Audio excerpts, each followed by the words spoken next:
biggest, and I won't say this is one of the biggest games, but one of the more intriguing ones that everybody was paying attention to was the Kansas City Chiefs going into Washington to face the football team. With the Chiefs going in with a 2-3 record. Defense has played horribly. Offense has turned the ball over. They don't look like the Kansas City Chiefs we've been accustomed to seeing. And so everybody was interested as to what this game was going to look like. And the Chiefs went in there and took care of business. They win the game 31-13. Patrick Mahomes had 397 yards, 2 touchdowns, 2 picks, but otherwise was able to look more like the Patrick Mahomes we're used to. Tyreek Hill, 9 for 76 and a touchdown.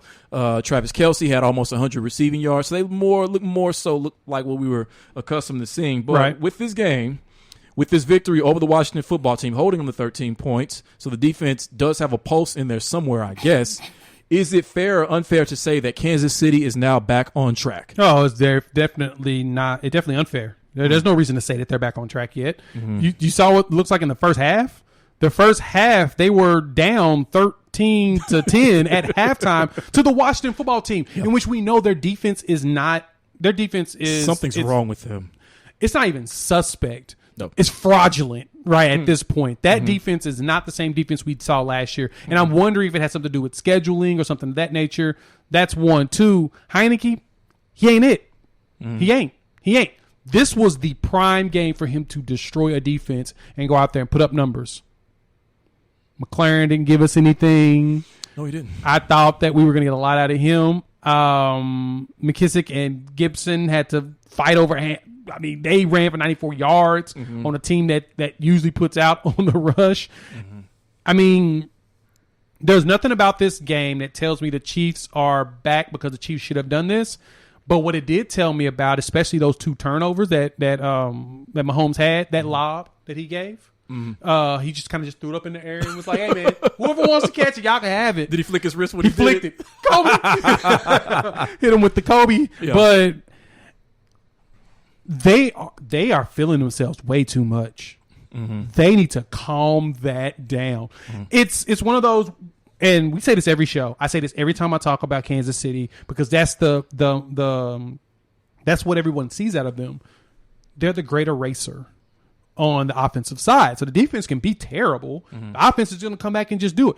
Well, they kind of been feeling themselves a lot with that, so they've been doing shit that he shouldn't be doing. Those passes, some of his trying to make a play pass, like the lob I mentioned, that's not something you want to do. In my personal opinion, Kansas City has still got issues. Washington just put a Band-Aid on a bullet wound, I guess you could say. So no, I don't think it's fair to say that they're back on track. I need to see what they look like next week because who they got on the schedule Tennessee. Next week? We'll find out against Tennessee when Derrick Henry runs for 200 yards in Tennessee. What you think? You think they're back on track? No, I agree with you. I don't think that you can tell from this game against Washington, who is probably even worse than what we thought, as you just pointed out, especially on offense, that this is a game to feel good walking away from, but it's not a game that truly shows you whether or not you're Kansas City again, whether or not you're back on track.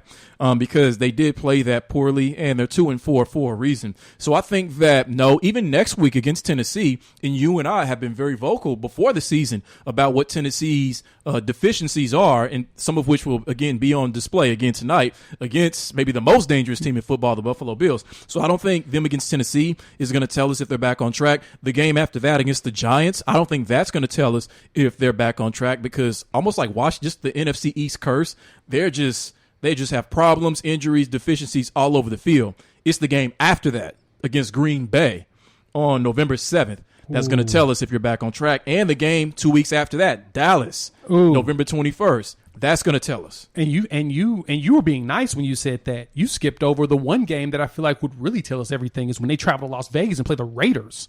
They may have all kinds of stuff going on, but remember, the Raiders beat them when they were in their peak. That's true. Yeah, the Raiders give them problems every year. It's because the Raiders have been kind of up and down, and they had a really good win yesterday in Denver. Yep. But I kind of overlooked them just because maybe it's more of a Derek Carr thing that he starts one way, kind of falls off a cliff, and now he's kind of back to being Derek Carr. So, but he loves Kansas City secondary. Yeah, and they do play well against him. So I agree. So that's in between Green Bay and Dallas. So they got a 3-game stretch of teams that.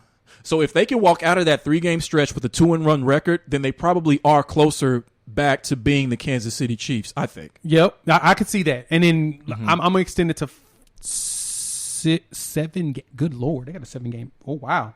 So you go from the Packers to traveling to Vegas, Dallas at the house, the Broncos at the house, which they've got some bumps that they're dealing with, but when they're on, they're on. The Raiders coming back to their house, so they got 3 home games, which is good. They travel to Los Angeles and play the Chargers, who's already beaten them, and the Steelers come to their house, which defensively the Steelers are always something. Well, I mean, and you know, part of what this is this is the kind of schedule that a team who has been to the Super Bowl the last 2 seasons in a row needs to play. You're going to play. You don't need to have games against the Jacksonville Jaguars or, you know, I mean, a team like the New York Giants, even though they play them, you really don't need a lot of games like that, and that's not good. That's not good television anyway. Right. And then they got majority portions of the schedule already set where the divisions cross play each other all the time. So they're playing the NFC East, so they have that. But then those extra like 2 or 3 games they add in, it's always that number one schedule, that number one team schedule that you get the next year for being really good. So yeah, they've got some work. Here's what they got to do. They really need to work on this over these next 2 games against Tennessee and the Giants. They need to cut down on these turnovers.